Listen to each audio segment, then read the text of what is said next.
With great power comes great responsibility. Yes, we are back doing look backs. Hello and welcome. That's right, you're trapped in Nerd Cage Live. This ain't just a reaction show, but a debate show and a live discussion on everything that makes people like you and I tick. So thank you for joining us tonight. Please hit that like button and subscribe. I'm your co-host, Jay St. G, coming to you live from Syracuse, New York, and always with me, the warrior from Wakanda, the fiend from Louisville, my man, Mark Withers. What's going on? Hey, what's going on, man? Super excited to be here as usual. And yes, tonight's episode is going to be dedicated to the 20th anniversary of Sam Raimi's Spider-Man. This is one of my favorite movies of all time. And who better to join us than another Spider-Man superfan?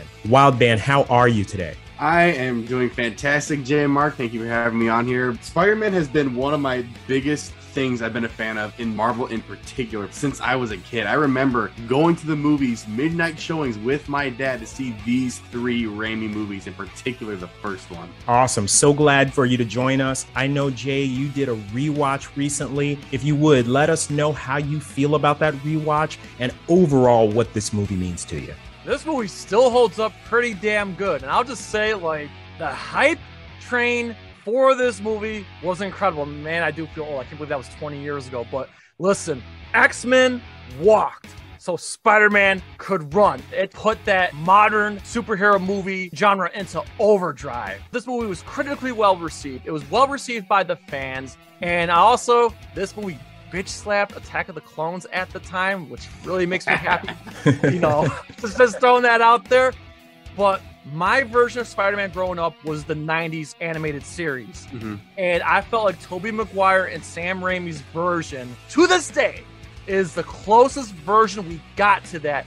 And I'm talking Peter Parker, Aunt May, Uncle Ben, Mary J. Watson, the Osborns, and so on and so forth. I just felt like that particular era of Spider-Man was well captured here. And Mark, the one thing you always talk about is high school was just a small part of his history. I kind of like the fact that this movie kind of glossed over his high school years kind of quickly, kind of starts off with his graduation, and then we get to see Spider-Man become a college student and so on and so forth. Yeah, the special effects have aged a little bit, but the writing's so well done. Sam Raimi's trademarks all over this film. I really got not much to add to that. Awesome. Now, what we normally do here on NerdCage Live is break down the production history of these movies. I wanted to just jump right into this because this is an incredibly interesting saga that goes all the way back to the 1980s, starting with legendary producer Roger Corman, who in the early 80s decided to develop a script along with Stan Lee himself for Orion Pictures, who had just acquired that. Now, the interesting part of that is that at the same time, Orion had recently acquired rights to the X-Men and was trying to get that developed at the same time. Now, of course, budgetary constraints and creative differences caused that production to stall. And eventually, Orion sold the rights off to Cannon Pictures. Now, Cannon Pictures is known for their 80s schlocky movies, very low budget, not very good films at all. And they completely misunderstood the Spider-Man character and wanted to turn Peter Parker into a giant tarantula by the end of the film, which of course Stan Lee put his foot down and said, absolutely not. Eventually, Cannon itself was sold off to Pathé Productions. Now, fast forward into the 90s, rights to the character ultimately fall back to Marvel. Marvel then sells the rights to MGM for $7 million. Now, here's where it gets interesting. Around that same time, Sony Pictures acquires the film rights to the book Casino Royale, which is, of course, a James Bond film, and MGM is the house of James Bond. In order for MGM to get those rights, they negotiated a deal with Sony for the Spider-Man rights. To this day, Sony is owner of the Spider-Verse. It is nice seeing both Disney/Marvel Studios working with Sony on the current iteration with Tom Holland and the ongoing Sony Spider-Verse films with Venom, the newest Morbius, and soon Kraven the Hunter. But it's interesting seeing how much of a grip they have on the specific Spider-Man character, especially with the first three Raimi films, the two web movies, and now the current partnership they have with Disney. Absolutely. We definitely got to talk about cast here because I remember when Pleasantville first came out, and I remember receiving the news like, hey, the kid from Pleasantville is going to be your Peter Parker. And I remember being semi-excited for it. I was like, okay, Pleasantville was a good movie. Let's see how he does as Spider-Man. Now, this is just kind of not a knock on the whole cast, but despite seeing a bunch of 20-something and 30-somethings in a high school on a school bus, I feel like this version of Spider-Man is the most relatable Spider-Man that we've gotten to this date. He was the most geeky Spider-Man to this date. You know, where Andrew Garfield felt like he was a cool kid, and Tom Holland was a cool kid. Tobey Maguire's Peter Parker wasn't the cool kid. And then look at the rest of the cast. James Franco's performance wasn't good. I think he was still rough around the edges here. Kirsten Dunst was a wonderful Mary Jane, in my opinion. I know a lot of people think otherwise. I thought she was wonderful. Shout out to Rosemary Harris, great as Aunt May. Cliff Robertson, amazing as Uncle Ben. But the two MVPs here, Willem Dafoe as Norman Osborn, Green Goblin, J.K. Simmons. God, that was meant to be. The only J. Jonah Jameson. Yes. So, guys, what do you think of this cast looking back 20 years later? I have my favorite Peter Parker, but Tobey was the first I saw, like growing up, going to the movies, seeing these on the big screen. I was like, yeah, this is Peter Parker. And then we got Andrew Garfield with the Webverse, now Tom Holland with the current iteration. I will say Andrew Garfield is probably my favorite Spider-Man, but I'll always enjoy Tobey's performance in these three films. Willem Dafoe and J.K. Simmons have been so good as these characters, they brought them back for Spider-Man No Way Home. That's how good they were as these characters. That's so weird to think that they've been playing these characters for now 20 years. James Franco is my Harry Osborn. Kirsten Dunst was fine as Mary Jane. I don't hate her. I don't love her. She's like, hey, that's Mary Jane from the Raimi movies. And of course, Rosemary Harris is the quintessential Aunt May. Yeah, I have to agree, particularly with you, Jay. I think that overall, this cast best represented the Silver Age version of the Spider-Man comic. It was good that Sam Raimi directed this, being the super fan that he is, because he was able to capture all of those elements from the original comic and give it that vibe. And he was smart enough to pick Tobey Maguire as Spider-Man, to pick Rosemary Harris as Aunt May, Cliff Robertson as Uncle Ben, and so on and so forth. It's cool that he's got his fingerprints all over this movie. I can remember in the movie theater, okay, Norman Osborn is trying to remember what happened last night and get that jump scare. That made the whole theater startle and gave me a heart attack. It was incredible. But that just shows you that, like, Sam Raimi's not shy to put his element of horror in, even though it's not a horror movie, but he definitely puts the scary elements in there. Willem Dafoe is perfect, and that Dr. Jekyll, Mr. Hyde, I mean, only Willem Dafoe and Sam Raimi could bring us that. And of course, Bruce Campbell's cameo in the wrestling ring. Yeah. But yeah, I really like, given Sam Raimi's background with Evil Dead, I just think he was perfect for these movies. To read a quote really quick from the limited edition collection of the Raimi trilogy, there's a little 40-page behind-the-scenes booklet that details info on all three Raimi films.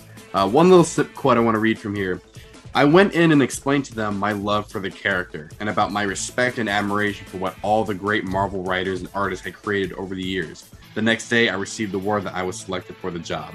I feel a terrific responsibility as a longtime fan myself, and I concentrated on the things that I felt were true about the character, to capture the spirit and soul of Spider-Man, and to tell the best story that we possibly could.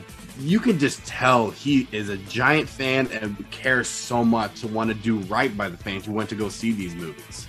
All right, so gentlemen, what are some of your highlights and favorite scenes, man? So Will, go ahead. This one moment just always sticks out to me. Yeah, it's a very blatant Superman ripoff. The Macy's Day Parade, when Goblin starts attacking, you see a slow-mo shot of him ripping open his shirt, and you see the spider symbol underneath. Swings in, kicks Goblin off his ladder, and he falls down into that tent.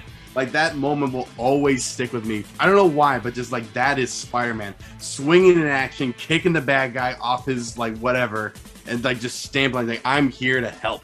I gotta say, my favorite scenes in any origin story is when the hero is first testing out their powers and discovering what they can do. For me, it's that first moment when he's climbing up the wall and looking down and kind of amazed at himself at what he's able to achieve. And then he's jumping on the rooftops and trying to figure out how to shoot his webs for the first time. Go, web, go. All of that.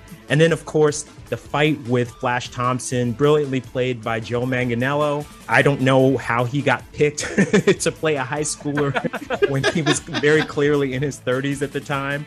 But I just thought that was a really funny scene. Very well done in terms of the slow-mo. Jay, what about you? Before I get to my favorite scenes, I just want to tack on to something that you just said, Mark, involving the high school fight. We all know, I think it's pretty common knowledge that Tobey Maguire isn't the easiest person to work with. I'll leave it at that. I don't want to bash the guy. According to Joe Manganiello, one of the on-set PA guys came up to him and said, I know you're getting ready to do this fight scene with Tobey. I will give you $100 if you actually land a punch and make it look like an accident. So Joe says that he's getting ready for the scene. Everybody's like eyeballing him like, oh my God, is he going to do it? Is he going to punch him? Everybody on set wanted Joe to punch Tobey, and I just think it's a hilarious story. As far as my favorite scenes go, listen, as a kid, when I first saw it when I was in high school, I just loved the action scenes. They've aged now, but as an adult, two scenes for me. When you see the compilation of New Yorkers, they're being interviewed saying, hey, have you seen the Spider-Man? And you see the woman with the St. Bernard, which is great. I'm a St. Bernard owner. And, you get the one other New Yorker. He stinks, and I don't like him. And then we get a cameo from Xena herself, Lucy Lawless, all gothed out. Yeah. It's like, oh yeah, it seems pretty hot. I love that. I think this movie really captures New York City and New Yorkers very well, and that's one of the things I love about the movie. And then for me, the other scene that stands out, Willem Dafoe looking at the mirror, seeing his reflection of the Green Goblin talking back to him. My guys, that executed so damn well. Oh yeah, that whole Jekyll and Hyde sequence just shows how amazing of an actor Willem Dafoe is, quickly switching between the Goblin persona and Norman Osborn. His toothy grin as the Goblin, it's both interesting and creepy as hell. Yeah, missed opportunity too, covering that wonderful face with the mask that they used.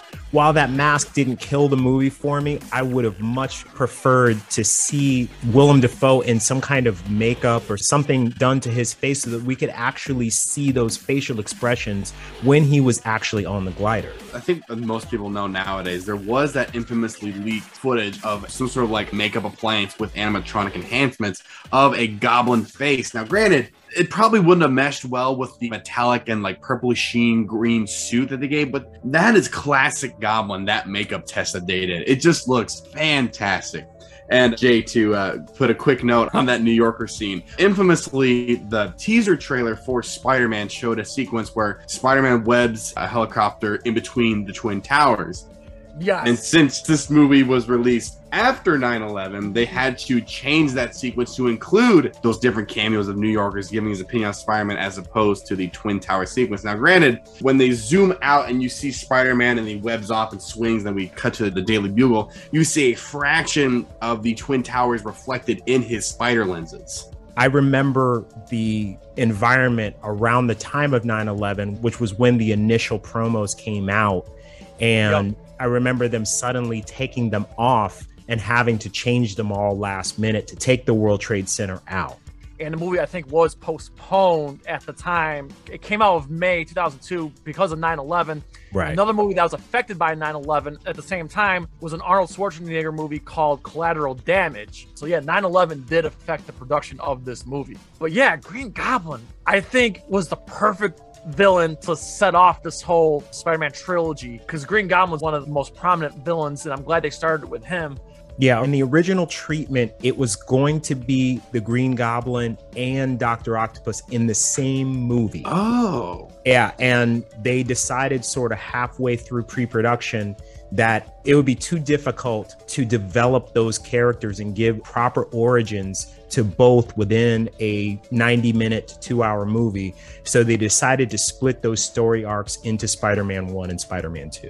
Which was the correct decision. The right decision, absolutely. And we got to tackle the age-old question, guys. So obviously, some Spider-Man diehards were upset about the organic web shooters versus the web canisters. So I just want to ask you guys, were you bothered by the organic web? It didn't bother me. I thought it was a little weird, but I grew up in an era where any superheroes that were represented on screen were changed in some way anyway. And so I thought that this was a very small price to pay to have the rest of the character be so true to form and so accurate. Me personally, I am a fan of the web shooter. I mean, I remember the toy campaigns like, oh, you could buy those like web shooters that shot the silly string. And I believe one of the trailers even had CG web shooters in it. So I think they were still deciding whether to do a CG web shooter or like an actual web shooter versus the organic webs. I love even still to this day, in No Way Home, we get the jokes of the organic webs between the three Spider-Man. I love that. That's just perfect. And plus, with the organic webs, we get those unique and recognizable sound effects with the...